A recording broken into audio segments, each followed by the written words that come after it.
Hello, and this is Reverend Bill, recovering from Thanksgiving Day.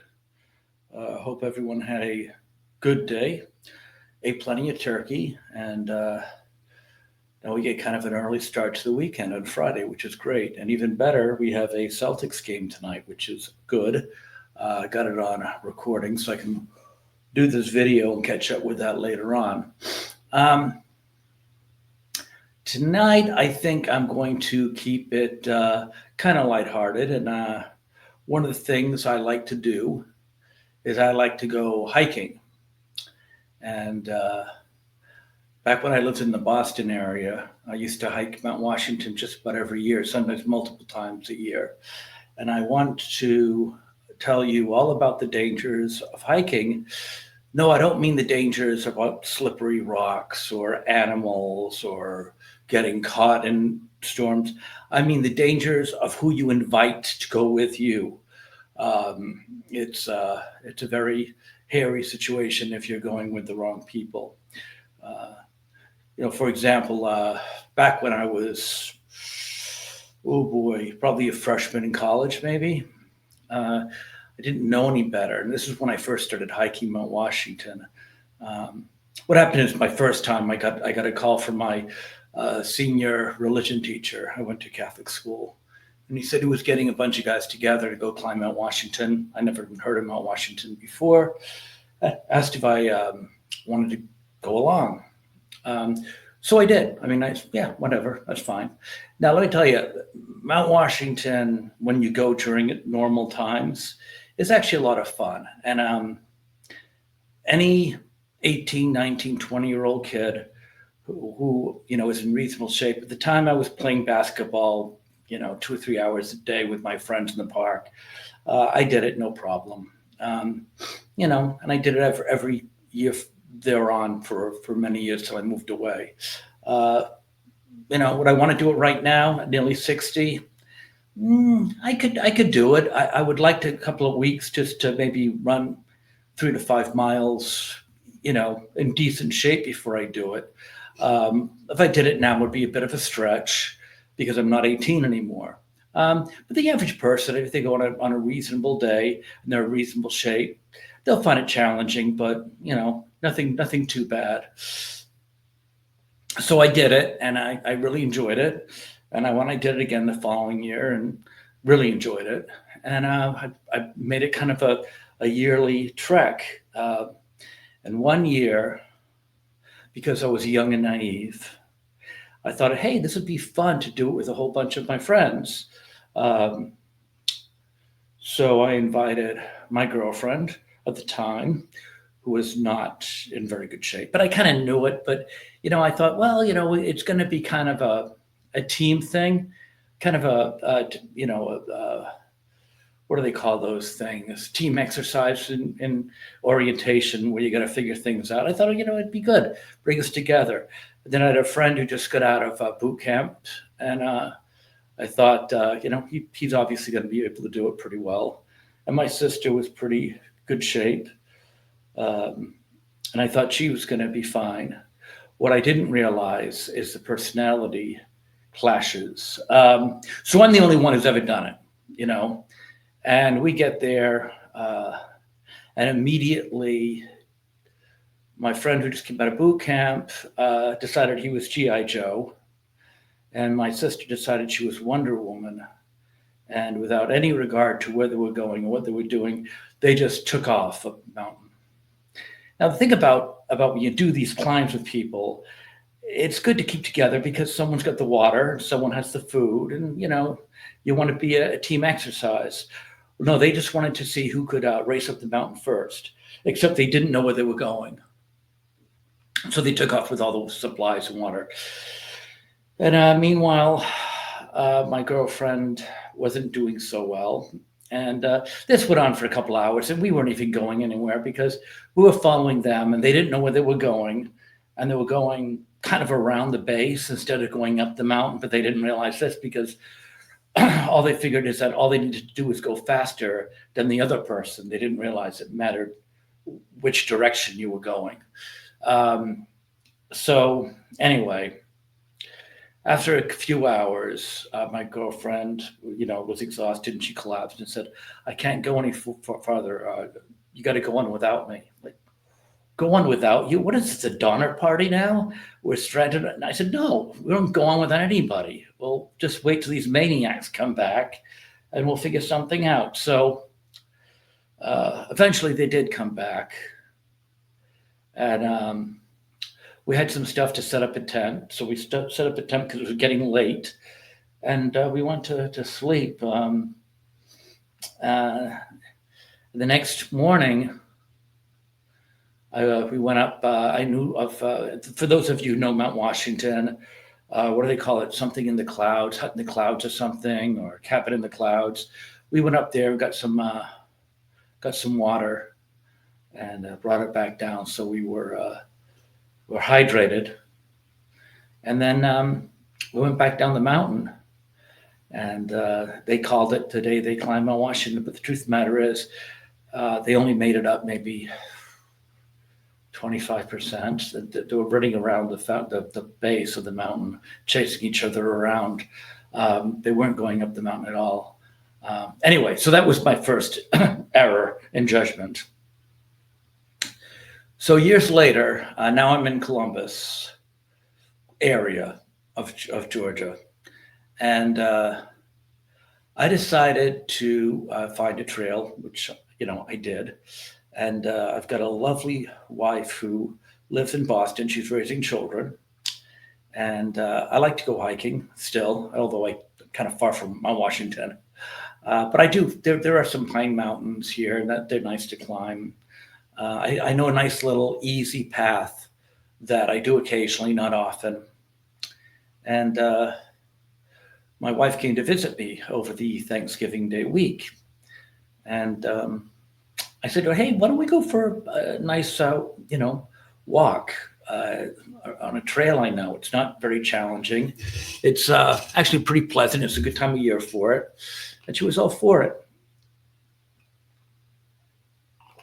So I said, "Do you have any clothes to wear?" And she said, "Sure." So I said, "Fine." So I got on my stuff and was waiting. And then she came down and she had on a bodysuit that looked like a tiger or something, very tight. She's a bit of a diva, to be honest with you. And then her shoes, I would consider these high heels. She said they weren't, but they were not hiking shoes, in my opinion. And she looked like she was ready to go to the club, not hiking. And I said, you might want to go back and put some maybe sneakers on or something. And she said, no, no, no. If I don't look good, you don't look good, and all this stuff. I'm from Africa, and African women, if you don't know, take a great deal of pride in the way they look. They don't go out of the door unless they look like, Kim Kardashian. Her nails were done. Her hair looked outstanding. So yeah, I mean, that was her idea of putting on hiking clothes.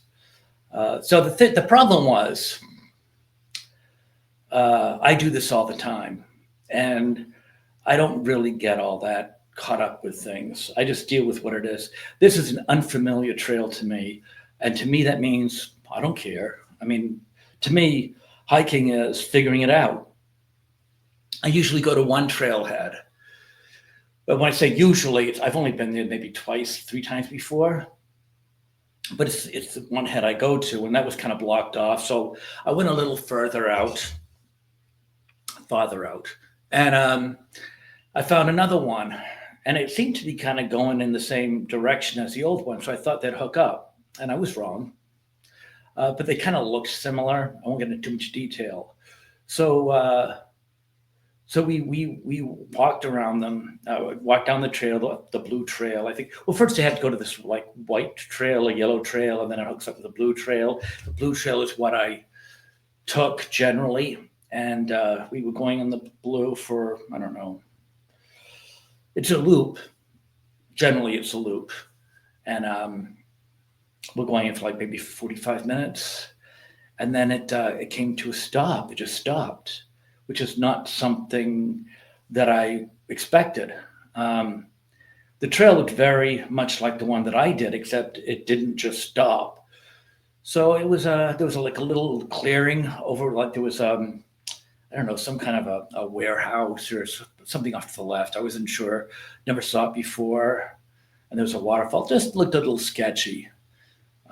So I asked my wife to wait for me. I said, I'm just going to go over here and check this out because maybe the path picks up, or the trail path picks up over here. I don't know. I've not been down there.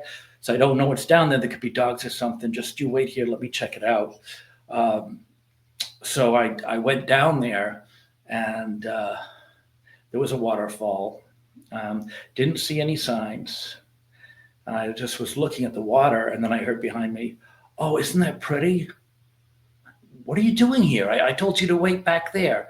"Yeah, but this is so pretty." Like, you got to listen to me, okay? If I tell you to do something, do it. Don't completely ignore me.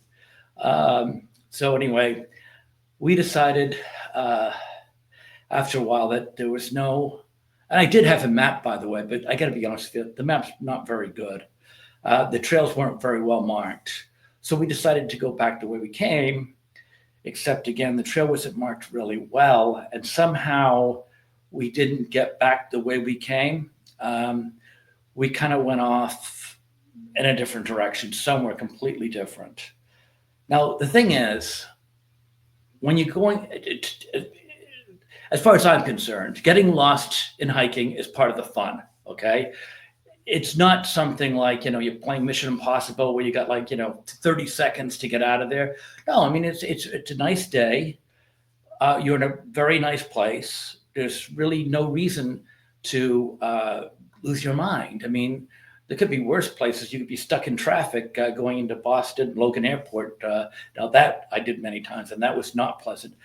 But so what? You walk around for an extra 20 minutes, half hour, trying to figure out your way out of there. I mean, who cares? Well, my wife didn't see it that way. So she started to get really antsy. And she started saying, I think we're lost. My answer was very honest. Of course we're lost. Yeah, we're lost. Okay, well, just give me a few minutes. We'll figure our way out. A few minutes in hiking is like 20 minutes, because you got to find out where the paths go. If they don't match the map, then, so anyway, it went on and she was getting more and more agitated. And what really kills me is at one point we came on to, I think, the white trail and the blue trail. But by my memory, we went from the white trail to the blue trail, but not that turn. The turn didn't really make sense. I think I thought we took a left and this thing was saying we took a right. So I said to her, when we were walking on the white trail, we came to the blue trail. Do you remember whether it was a left or right? And of course, she looks at me like I got three heads. Like, you don't expect me to remember, do you? But, well, I just thought maybe you paid attention to the world around you, but I guess not.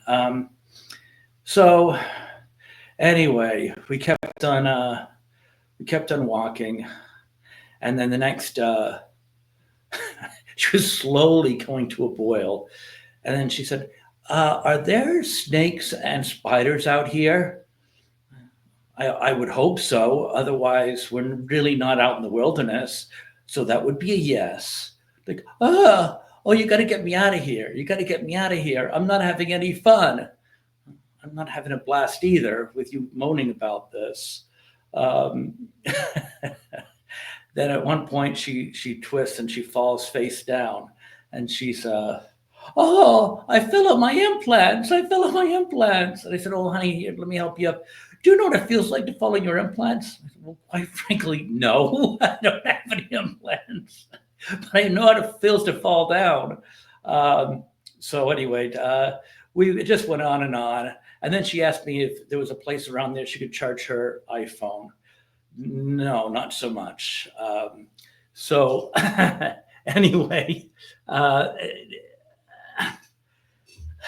Then a comment about, they really need to put like a walking path in here because it's getting hard to walk on these things. I said, well, not if you had proper shoes on, it wouldn't be. And then, of course, tells me like it matters that she's getting hungry and she needs to eat. Like, okay, well, I'm a little hungry too. I could eat, but guess what? Unless you want to grab some squirrels and eat them, there's no food here. And then, of course, my favorite uh, is like, we're all by ourselves here. We need help. And she stops and starts screaming, help, help, help. I'm like, we just stop yelling help. We're not stranded. I said, sit down. And we took out the map. And I said, look, here's where we were. Here's where we are. By my estimation, we're probably only a quarter of a mile away from the parking lot. So will you please stop screaming help? I kind of think I know where I am. So that seemed to make her happy. When she looked at it on paper, she realized that, yes, this does look like where we are. Because I said, this is here, this is here, this is where we're sitting right now, and that's the parking lot. And thank God that within 15 minutes, we're at the parking lot.